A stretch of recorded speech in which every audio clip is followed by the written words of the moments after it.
ম্যাচের আগে প্রেস কনফারেন্সে নাজমুল শান্তর অকপটে অনেক কথা বলে এবং এক্সপিরিয়েন্স ক্রিকেটার মুশফিকুর রহিমের ব্যাটিং, মমিনুল হকের 50 করার পর আসলে ইনিংসকে বর্ধিত না করা অনেক কারণেই বাংলাদেশের জিম্বাবুয়ের বিপক্ষে যে প্রথম দিনের ব্যাটিং, সেই ব্যাটিং নিশ্চয়ই আপনাদের হতাশ করেছে। এই ব্যাটিং নিয়ে একটু কথা বলবো আমরা। প্রথমেই মাসুদ ভাইয়ের কাছে জানতে চাই, তিনি আমাদের স্পেশাল করেসপন্ডেন্ট তাদের কণ্ঠের।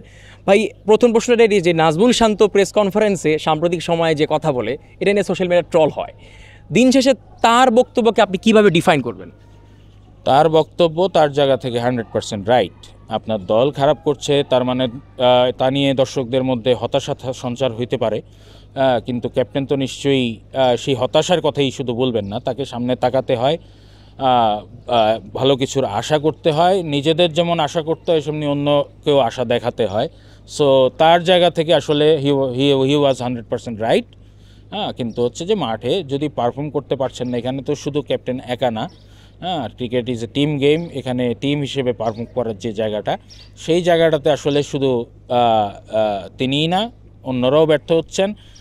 এন্ড অফ দ্য ডে যেটা বলতে হয় যে টিম হিসেবেই ব্যর্থ হচ্ছেন, এবং এই ঘটনা তো আসলে নতুন ঘটছে না। টেস্ট ক্রিকেটে বাংলাদেশের ক্ষেত্রে এটা অন অ্যান্ড অফ ঘটেই চলেছে। মুশফিকুর রহিম, যার কাছ থেকে এক্সপেকটেশন সবসময় ভালো থাকে, টেস্ট ক্রিকেটে বাংলাদেশের আসলে জায়ান্ট ব্যাটসম্যান তিনি।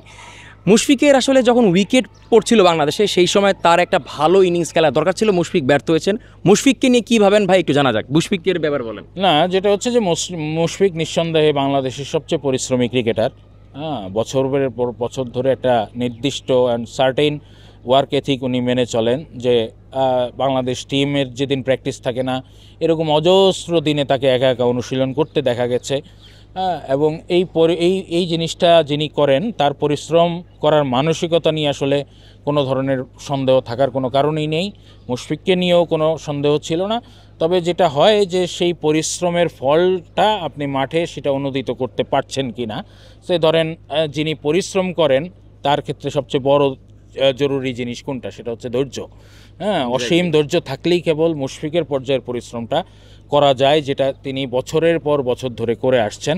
কিন্তু টেস্ট ক্রিকেটের ধৈর্যের নমুনাটাও দেখাতে হয়, যে সেখানে লম্বা সময় ধরে উইকেটে পড়ে থাকা, এবং সেখানে হচ্ছে বলের মেরিট অনুযায়ী খেলা। হয়তো কোনো একটা বল আসবে যেটা তার রেঞ্জের মধ্যে আছে, কিন্তু অনেক সময় যেটা হয় যে দলের পরিস্থিতির কারণে ওইসব ক্ষেত্রে অনেক সময় সংযত হতে হয়। সেই জায়গাটাতে হয়তো মুশফিক সবসময় সফল নন, যেমন এই ম্যাচটিতেও উনি সফল হননি। আমরা দেখি যে বড় দলগুলো, ইন্ডিয়া, অস্ট্রেলিয়া, ইংল্যান্ড, তাদের টেস্ট খেলার সিস্টেম হচ্ছে সবাই খুব রান করে না। যেহেতু ভাই বললেন যে ক্রিকেটটা দলগত খেলা, দেখা যায় যে একজন ব্যাটসম্যান যখন 50 করে, অনায়াসেই আসলে রেশিওটা 90%ই বলা যায় যে ওই ব্যাটসম্যানরা আসলে সেঞ্চুরি অবধি পৌঁছান। মমিনুল হক আজকে 50 করার আগ অবধি খুব ক্লাসিক ছিলেন এবং very sound he was, but 50 করার পর যখন শান্ত চলে গেলেন, মুশফিক ছিলেন না, তখন একটু তাড়াহুড়ো করেছিলেন। মমিনুল হকের ব্যাটিংটা কীভাবে ডিফাইন করেন মাসুদ ভাই, সেটা জানার চেষ্টা করবো। না, সেটা তো আছেই। মানে একটা বিষয় হচ্ছে যে ক্যারিয়ারের শুরুর দিকে উনি যেই ছন্দে ছিলেন বা যেই অ্যাভারেজে রান করে আসছিলেন, সেটা অবিশ্বাস্য একটা ব্যাপার ছিল। তো এটাও খুব প্রত্যাশিত ছিল যে যত সময় যাবে তত সেই ধারাটা কমতে থাকবে, এটা খুব স্বাভাবিক।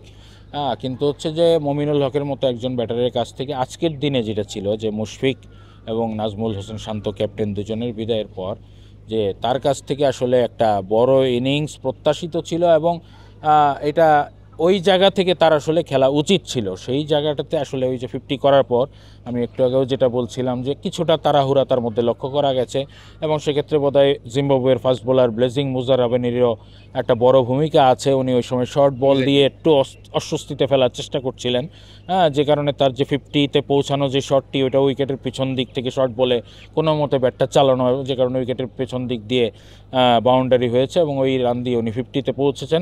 বোঝা যাচ্ছিল যে কিছুটা অস্বস্তিতে মুজারাবানি মমিনুলকে ফেলতে পেরেছেন। আমার কাছে মনে হয় যে সেটারই পার্শ্ব প্রতিক্রিয়া হিসেবে আসলে 50-র পরপরই খুব দ্রুত তিনি উইকেটটি দিয়ে এসেছেন। দর্শক, যেরকম ব্যাটিং ডিসপ্লে বাংলাদেশের কাছ থেকে প্রত্যাশা ছিল, তেমনটা হয়নি। নাজমুল শান্ত প্রেস কনফারেন্সের আগে অকপটে কথা বলা, নাকি মমিনুল হকের আরেকটু ধরে ব্যাটিং করা, কিংবা মুশফিকের কাছ থেকে আপসেট? বাংলাদেশের ব্যাটিং যেই আসলে প্রদর্শন গেল ফার্স্ট ইনিংসের, সেই ব্যাটিং প্রদর্শনীতে কার পারফরমেন্স নিয়ে আপনাদের সমালোচনা করার জায়গা দেখছেন, এবং কাকে কোনভাবে রেট করবেন, সেটা অবশ্যই আমাদের জানিয়ে যাবেন। আপাতত বিদায় নিচ্ছি এই সিলেট আন্তর্জাতিক ক্রিকেট স্টেডিয়াম থেকে। আমি জিসান আহমেদ এবং আমার সঙ্গে ছিলেন মাসুদ পারভেজ।